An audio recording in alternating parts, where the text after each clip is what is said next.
Hey guys, so I'm going to show you how I edit my photos. A lot of people ask me how I do it, so this is a little tutorial. Um, I want to show you because I like teaching. I like teaching people things because I've learned a lot from other people, and I don't like it when people say like, "Oh, I'm not going to show you how to do it." It's like it's my art, and I mean, yeah, it's your art, but there's no secrets. Like this has all been done before, so this is just the way that I do it. I hope it's cool. We've got some jams in the background. I like editing the music. So, anyways, basic. This is how I start. This is the photo that I'm gonna use. This is Lightroom. For those of you that don't know, D700, 35 millimeter 1.8 G. Um, it is a DX lens, but it's got full frame coverage, so looks good, sharp, and it's pretty perfect. So the first thing I'm going to do is I work from top to bottom. I start with exposure always. This actually looks pretty good. I don't think it needs to be bumped up that much. Um, Maybe plus 25 looks pretty good right there. Doesn't really need any recovery. Fill light doesn't really need any fill light either. Looks pretty good. Oh, the first thing actually I do want to do is my lens correction because that changes the way the photo looks as far as exposure and stuff. So we're going to do enable profile corrections. Um, you can see that took away some of the distortion and vignette and what have you. So it does look a little bit brighter, which is good. Going to turn up the contrast a little bit. Light contrast. Contrast is always good because the way that we edit the photo later in Photoshop kind of takes away some of the contrast. So we want to bump up the contrast just a little bit. I never use clarity. Only when I'm doing like HDRs, and even then I don't even use it in Lightroom because I think it's awful. I think clarity in Lightroom sucks. So I'm going to do turn up the vibrance, definitely. Definitely turn up the vibrance. Actually, would probably bump it up a little bit more. Plus 20 looks good. Turn saturation down. Um, so yeah, pretty basic there. That's usually what I do for my basic edits. So next is tonal curve. Everything looks pretty good. I don't think we really need to mess with this. Maybe turn up the shadows just a little bit, so like under his legs you can see a little more. So there's a little more dynamic range. Saturation, I like strong reds and blues, so we'll turn the reds up a little bit, not too much, or else it'll make him look like he's wearing lipstick. Um, might turn up the oranges too. I like the strong oranges. I like the crates, and I like this back here. That looks good. And then I'm going to turn up the blues also. I like strong blues in the photo. I think that looks pretty solid. Its color's really balanced. Everything looks pretty good. So that's solid for that. We don't really need to mess with luminance or anything like that. I think that looks pretty good. Next is split toning. I always do the preset yellow for highlights, and then blue for shadows, and I turn it way down, way down. So we'll probably do plus 14 with highlights, shadows, 15. Actually, I'm going to turn the highlights down. Even maybe no highlights actually. Maybe 2 plus 2. That's fine. It's just so there's a little bit. Take away split toning. Okay, next detail. Add a little bit of sharpening, some masking. Masking takes away some of the sharpening in the smoother areas, so it doesn't look like his face is all like grainy and stuff. It's probably kind of hard to see, but there is a difference.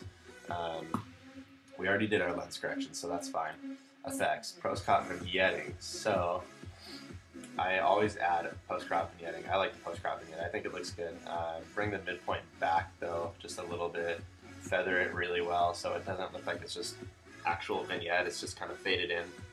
I think that looks pretty solid. I think it looks really good just how that is. So we're gonna go down here. We're gonna edit in Adobe Photoshop CS5.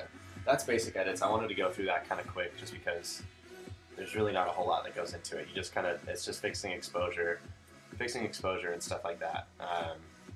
That's not really a big part of my workflow. A big part of my workflow is what I do in Photoshop. So first thing I like to do is I add, all my photos have like a light kind of feel to them.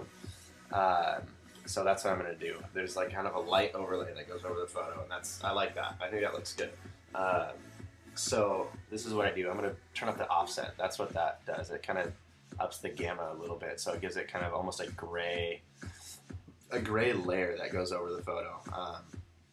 I like this look a lot. I really do. I think it looks really good. So we're going to go back.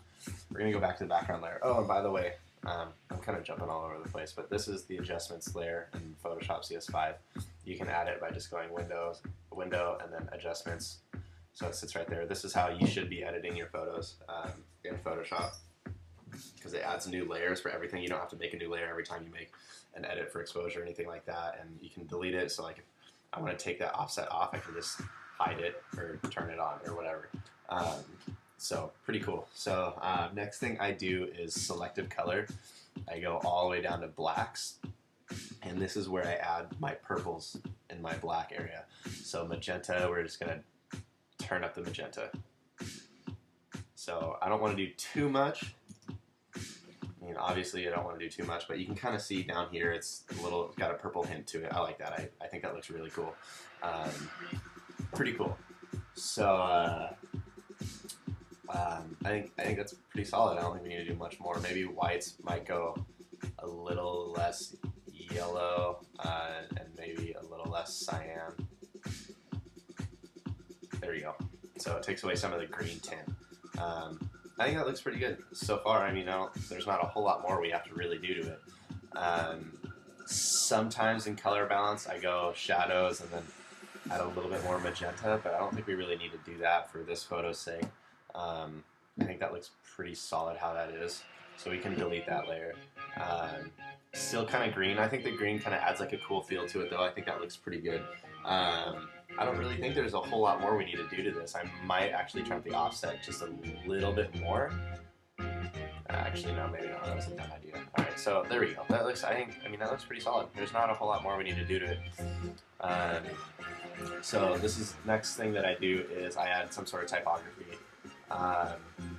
The name of the band is called Bear Flag, so that's what we're gonna do. Bear Flag. By the way, this font is called Railway. You can get it on, I think you can get it on defont.com, or you can just Google Railway font. It's a free font. It's just a TTF. If you have Mac, it's really easy. You just drag it into your font book, and it automatically comes up in Photoshop. So yeah, I think that actually looks pretty solid, just like how that is. And then I'm gonna throw my watermark in there too, last but not least. So so people don't steal my work. Not that someone would want to steal this photo, but I mean, just so it's kind of a branding thing. So yeah, I mean, that's pretty much it. I really like the way that turned out. I think it turned out really good. It's a pretty cool photo. This is a really fun shoot. So yeah, if you have any questions, just send me a message or something. All right, guys. Later.